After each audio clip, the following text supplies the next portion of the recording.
అమెరికాకి అతిపెద్ద షాకింగ్ పరిణామం చోటు చేసుకుంది. IRGC Iran revolutionary guard corps ఒక కీలకమైనటువంటి ప్రకటన చేసింది.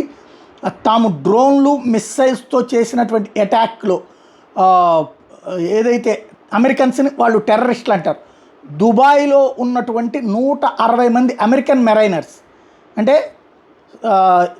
భూమి మీద కానీ గాల్లో కానీ నీళ్లలో కానీ ఎక్కడైనా సరే యుద్ధం చేయగలిగిన అత్యంత నైపుణ్యవంతమైనటువంటి సైనికులందరూ ఒక చోట ఉన్నారు. 160 మంది వాళ్ళ మీద దాడి చేశాం అని ప్రకటించింది.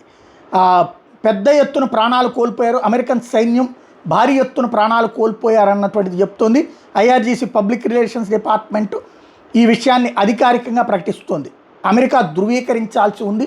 ఒకటి, సౌదీ అరేబియాలోని రియాద్లో ఉన్నటువంటి రాయబార కార్యాలయ ధ్వంసాన్ని ధృవీకరించింది. ఇప్పుడు ఈ మెరైన్స్ మీదన దాడి, అది ఐఆర్జీసీ చేస్తున్న ప్రకటన, అది కూడా దుబాయ్లో జరిగింది అన్నటువంటి అంశంలో ఎంతవరకు ఫ్యాక్ట్ అనేది తేలాల్సి ఉంది.